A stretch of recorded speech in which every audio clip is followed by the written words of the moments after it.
Movie की शुरुआत में हम राधा और उसके गैंग को देखते हैं कि वो लोग चेन्नई के यूरो बैंक नाम के बैंक से 500 करोड़ लूटने का प्लान बना रहा होते हैं, क्योंकि वहाँ पर उस बैंक के चेयरमैन ब्लैक मनी में 500 करोड़ रखा हुआ होता है। वो लोग एसीपी रामाचरण की मदद से 21 मई को लूटने का प्लान बनाता है, क्योंकि उस दिन गवर्नमेंट का एक फंक्शन होता है और सारे पुलिस फोर्स वहाँ पर मौजूद होंगे। अब हम चोरी के दिन देखते हैं कि राधा और उसके टीम प्लान के हिसाब से बैंक के अंदर आकर बैंक को हैजैक कर लेता है कि तभी वहाँ पर वो लोग एक अननोन पर्सन को देखता है। वो लोग उसे भी बंदी बनाना चाहता है, लेकिन वो शख्स उन सबको हराकर उसे ही बंदी बना लेता है, ये कहकर कि मैं भी बैंक लूटने आया हूँ। उसके बाद वो शख्स पुलिस वाले को इन्फॉर्म करता है कि कोई भी शख्स बैंक के अंदर आए तो हम सबको मार देंगे, और उसके टीम सब तरफ बम लगा देता है।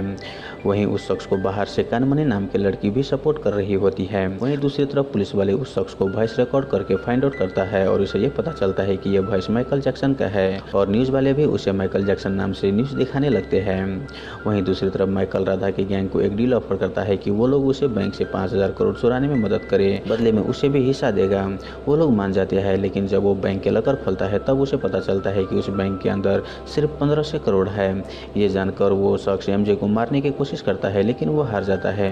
वहीं बाहर से एसीपी रामाचंद्रन एमजे को नेगोशिएट करना चाहता है, लेकिन एमजे पुलिस कांस्टेबल एंथोनी से बात करता है। अब अपने प्लान के हिसाब से ना होता देख एसीपी एमजे को स्नाइपर द्वारा मरवाना चाहता है। वहीं ये बात कानमनी एमजे को इन्फॉर्म कर देती है और स्नाइपर एमजे को शूट करने से पहले ही एमजे बाहर खड़े कार को ब्लास्ट करवाने लगते हैं। अब ब्लास्ट के बारे में मीडिया को मालूम चल जाता है और वो न्यूज़ पर लाइव दिखाने लगता है। वही न्यूज़ देखकर चेन्नई के मिनिस्टर वहाँ के कमिश्नर दयालान को सिचुएशन संभालने के लिए बोलता है। वहीं बैंक के अंदर एमजे को फायरबॉक्स में बम मिलता है और वो समझ जाता है कि इस बैंक के अंदर तीसरा ग्रुप भी शामिल है। अब ये बम ब्लास्ट देखकर दयालान को शक होने लगता है कि इस शख्स को बाहर से जरूर कोई हेल्प मिल रहा है। वो मीडिया को हटाकर वायर को फॉलो करने लगता है, लेकिन उससे पहले कानमनी वहाँ से अपनी बहन को लेकर चली जाती है और वो सुनसान जगह पर जाकर बहन को डिस्ट्रॉय कर देती है। वहीं एसीपी अपने आदमी को कानमनी को मारने के लिए भेज देता है, लेकिन कानमनी उन सबको मार देती है। वही एमजे ये न्यूज़ दयालान को दे देता है कि तुम उस लोकेशन पर जाओ, इन सब का मास्टरमाइंड कौन है पता चल जाएगा। दयालान वहाँ पर जाता है और वो एसीपी का प्लान सुनता है, जो कि मोबाइल में रिकॉर्ड था जब वो राधा के साथ बैंक लूटने का प्लान बना रहा था। ये देखकर दयालान एसीपी को पकड़कर पूछताछ करता है कि आखिर तुमने ऐसा क्यों किया। तो कन्फेस करते हुए एसीपी बोलता है कि मुझे कुछ महीने पहले मेरे स्कूल के फ्रेंड सैम, जो कि यूरो बैंक के हेड है, उन्होंने मुझे इस बैंक से 500 करोड़ चोरी करने के लिए बोला था। तब मैंने डार्क डेविल नाम के गैंग को हायर किया, लेकिन उन्होंने ये काम करने से इनकार कर दिया था। उसके बाद मैंने राधा को इस काम को करने के लिए बोला, जो कि अभी बैंक के अंदर है, लेकिन डार्क डेविल ने तो इनकार कर दिया था, लेकिन पता नहीं ये बैंक लूटने के लिए फिर क्यों आ गया। ये सुनकर दयालान सैम को पकड़ने के लिए बोलता है, लेकिन सैम वहाँ से भागने लगता है, लेकिन उसे रास्ते में कानमनी पकड़ लेती है। वही दयालान के आदमी डेड डेविल के बारे में फाइंड आउट करने लगता है और उसे ये पता चलता है कि डेड डेविल का मौत पहले ही हो चुका है, लेकिन वहाँ पर एसीपी डार्क डेविल जिंदा है ये प्रूफ करने के लिए बैंक के गेट पर लगा हुआ बम को उखाड़ लेता है। दरअसल उसे लगता है कि वो बम नकली है, लेकिन वो बम असली होता है और वो वहाँ पर ब्लास्ट हो जाता है, जिनमें एसीपी का मौत हो जाता है। वही कानमनी सैम से कंफर्म करके डार्क डेविल को इन्फॉर्म करती है कि बैंक के अंदर 25,000 करोड़ रुपए है। ये सुन के डार्क डेविल दयालान को यूरो बैंक के चीफ से मीटिंग करवाने के लिए बोलता है। उसी बीच बैंक के अंदर जो तीसरा गैंग का आदमी मौजूद होता है, वो राधा और डार्क डेविल पर हमला कर देता है और वो लोग उसे बंदी बना लेता है। कुछ देर के बाद वहाँ पर चेयरमैन क्रिस आता है। वो बैंक के अंदर जाकर डार्क डेविल को बोलता है कि ये ग्रुप मेरा है और ये बम भी मैंने ही यहाँ पर रखवाया था। अब तू बोल कि तुम कौन हो और यहाँ पर क्यों आए हो।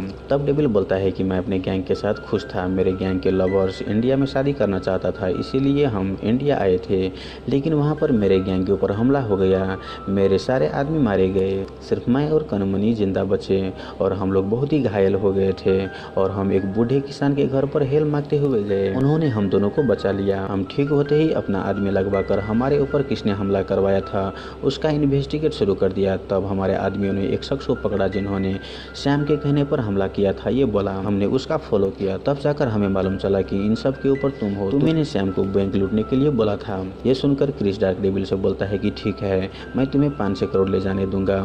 तब जाकर डार्क डेविल बोलता है कि मुझे सिर्फ 500 करोड़ नहीं बल्कि 25,000 करोड़ चाहिए। वहीं दूसरी तरफ दयालान को सैम के बारे में पता चलता है, जो कि एक बहन में है। वो लोग उस बहन में जाकर डिक्की खोलता है, तब सैम को एक मोबाइल के बम से लिपटा हुआ देखता है।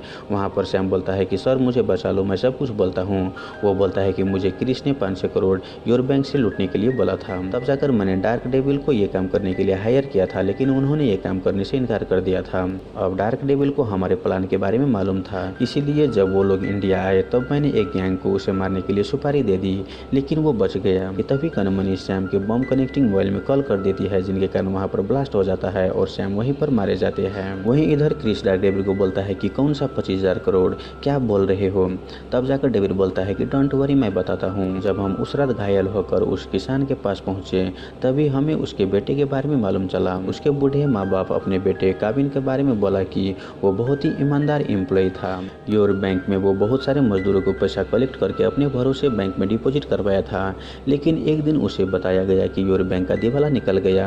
लेकिन काबिन को मालूम था कि इस बैंक के बड़े लोगों ने धोखाधड़ी की है, इसीलिए वो उन सब लोगों के पैसा उसके चेयरमैन यानी कि तुमसे वसूलना चाहा, लेकिन तुम लोगों ने उसे मरवा दिया और इस केस को मर्डर साबित कर दिया। अब ये बात सुन के मैं और कानमनी इस बैंक के बारे में पड़ताल शुरू की। तब जाके हमें तुम्हारे मास्टर प्लान के बारे में पता चला। दरअसल तुम उन सब लोगों के पैसा जो कुल 25,000 करोड़ रुपए होते हैं वो सब हड़पना चाहते हो, और हमने उसी दिन से उस बूढ़े माँ बाप के बेटे को न्याय दिलाने के लिए ठान लिया। अब ये सब बोलकर डेविल अपना हाथों से रस्सी खोलकर उन सबको मारने लगता है और क्रिस सहित उसके टीमों को बंदी बना लेता है। उसके बाद डेविल दयालन को बोलकर न्यूज रिपोर्टर और कांस्टेबल एंथनी को बैंक के अंदर आने के लिए बोलता है। वहाँ पर क्रिस को लाइव दिखाकर उसे 25,000 करोड़ के घोटाला के बारे में पूछता है। क्रिस बोलता है कि मैंने म्यूचुअल फंड में पैसा लगवाए, तुम उसके चेयरमैन हर्षा से पूछो, उसी के पास है।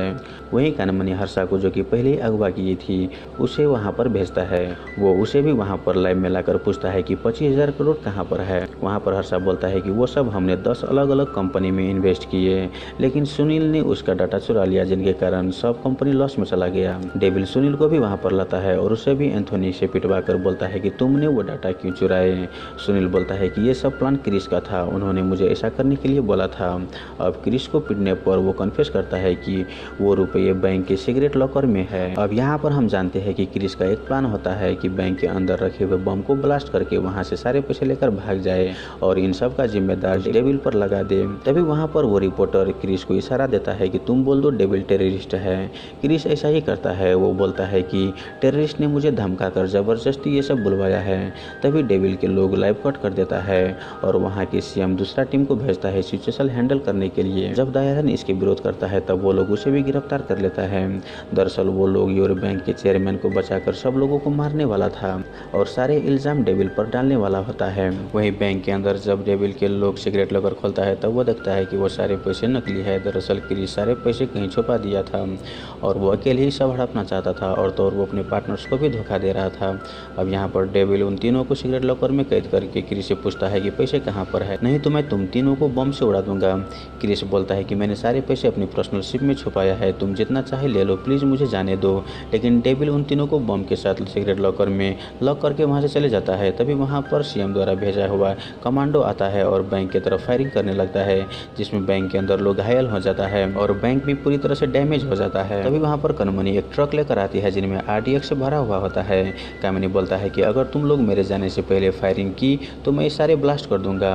ये सुन के कमांडो फायरिंग बंद कर देता है। अब कानमनी डेविल और उसकी टीम को लेकर वहाँ से जाने लगता है और डेविल वहाँ से निकलकर उस बम को ब्लास्ट कर देता है, जिनमें क्रिस, सुनील और हर्षा मारे जाते हैं। डेविल ट्रक से पब्लिक को पैसे लुटाने लगता है, जिसे देख बहुत सारे पब्लिक पैसे लूटने के लिए ट्रक के आगे पीछे भीड़ लग जाते हैं। अब ये सब देख कमांडो डेविल पर फायरिंग नहीं कर पाते। डेविल पब्लिक की मदद से समुद्र के तट पर जाता है और वहाँ से बोट लेकर उस शिप का पीछा करने लगता है, जिनमें 25,000 करोड़ रुपए होते हैं। लेकिन उसके पीछे बहुत सारे कमांडो शिप से आ रहे होते हैं और वो लोग डेविल पर फायरिंग भी कर रहे होते हैं। अब यहाँ पर डेविल और कानमनी भी उन कमांडो पर फायरिंग करते हैं, लेकिन उसकी टीम और उन दोनों को गोली लग जाता है और वो दोनों समुद्र में गिर जाते हैं। कमांडो पानी के अंदर उन दोनों को ढूंढते हैं, लेकिन उन्हें वो दोनों नहीं मिलता। वहीं दयालन को भी छोड़ देता है। दयालन हेलीकॉप्टर से उस शिप पर जाता है और उन्हें 25,000 करोड़ रुपए मिल जाते हैं, जिन्हें क्रिस ने छुपाया था।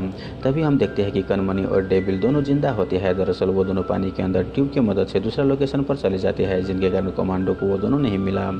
अब डेविल दयालन को कॉल करके बोलता है थैंक यू तो बोल दो, मैंने सारे पैसे सही इंसान के हवाले कर दिया है, और एक सबके लिए मैसेज भी देता है कि धोखा खाकर आत्महत्या करने से पैसे नहीं मिलता, सबको एक साथ होकर उन सारे फ्रॉड्स के ऊपर कार्रवाई करे तो पैसे मिल सकते हैं। ये बोलकर वो फोन कट कर देता है और इसी के साथ ये मूवी यहीं पर खत्म हो जाता है। तो दोस्तों आई होप आपको ये मूवी एक्सप्रेशन वाला वीडियो अच्छा लगा होगा। अगर आपको वीडियो अच्छा लगे तो वीडियो को लाइक करके हमारे यूट्यूब चैनल को सब्सक्राइब जरूर कर ले।